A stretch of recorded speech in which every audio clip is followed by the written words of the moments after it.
ભારત એક એવો દેશ જ્યાં અનેક ભાષાઓ બોલાય છે, અનેક ધર્મો માનવામાં આવે છે, અનેક સંસ્કૃતિઓ જીવંત છે, પણ આ બધાને એક તાંતણે બાંધે છે એક મહાન દસ્તાવેજ, ભારતનું બંધારણ. અને બંધારણની આત્મા છે આમુખ. આમુખ એટલે બંધારણનો પરિચય, પણ માત્ર પરિચય નહીં, એ તો દેશના વિચાર, મૂલ્યો અને સંકલ્પનો જાહેર ઘોષણાપત્ર છે. જ્યારે 26 નવેમ્બર 1949ના રોજ બંધારણ સ્વીકારવામાં આવ્યું, ત્યારે આમુખમાં ભારતના ભવિષ્યની દિશા નક્કી કરવામાં આવી.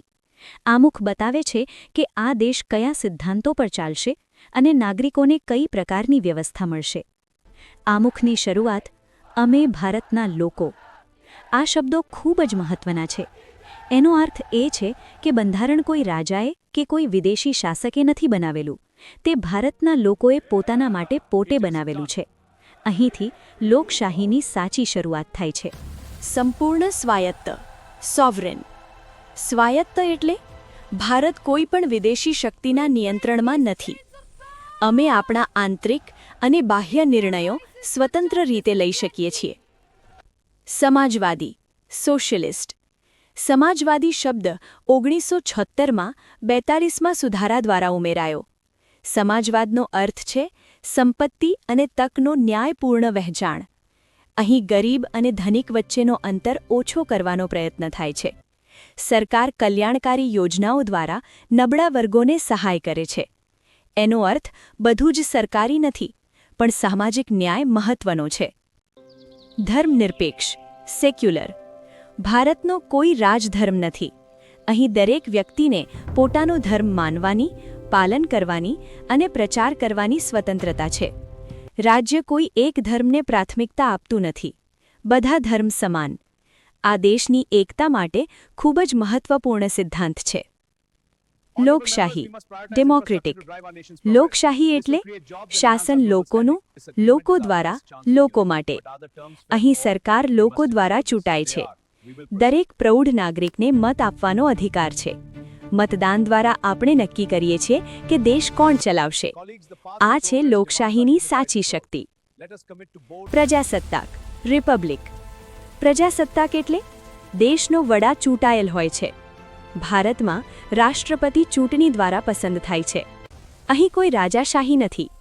પદ વારસામાં મળતું નથી, લોકોની પસંદગીથી મળે છે. અમુખમાં દર્શાવેલા લક્ષ્યો. અમુખમાં 4 મુખ્ય લક્ષ્યો દર્શાવેલા છે. ન્યાય, સામાજિક, આર્થિક અને રાજકીય ન્યાય. કોઈ પણ વ્યક્તિ સાથે અન્યાય ન થાય. સ્વતંત્રતા, વિચારની, અભિવ્યક્તિની, વિશ્વાસની અને કોઈ પણ ધર્મ પાળવાની સ્વતંત્રતા. આ સ્વતંત્રતા વ્યક્તિગત વિકાસ માટે ખૂબ જ જરૂરી છે. સમાનતા, દરેક માટે સમાન તક, કાયદા સમક્ષ બધા સમાન રક્ષણ.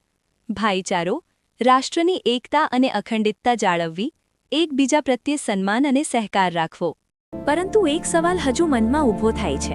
શું આમુખ કાયદેસર રીતે અમલમાં આવે છે? શરૂઆતમાં આમુખને સીધો અમલયોગ્ય ભાગ માનવામાં આવતો નહોતો.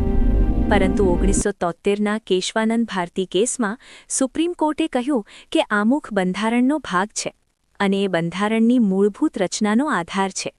એટલે કોઈ પણ સુધારો આમુખના મૂળ સિદ્ધાંતોને બદલી શકતો નથી. આમુખનું મહત્વ. આમુખ આપણને યાદ અપાવે છે કે ભારત માત્ર જમીનનો ટુકડો નથી. એ વિચાર છે, સંકલ્પ છે અને મૂલ્યો પર ઊભેલું રાષ્ટ્ર છે. જો ક્યારેય બંધારણની કલમ સમજવામાં મુશ્કેલી પડે તો આમુખને ધ્યાને લેવામાં આવે છે. એ દિશા દર્શાવે છે, માર્ગદર્શન પૂરું પાડે છે. મિત્રો, આમુખ માત્ર થોડા શબ્દોનો પરિચય નથી. એ ભારતના સપનાઓનો નકશો છે.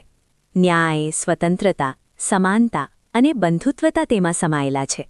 જો આપણે આ મૂલ્યોને જીવનમાં ઉતારીએ તો સાચી લોકશાહી જીવંત રહે છે. કમ્પિટિટિવ એક્ઝામની તૈયારી કરવા AI કોપને ફોલો કરો.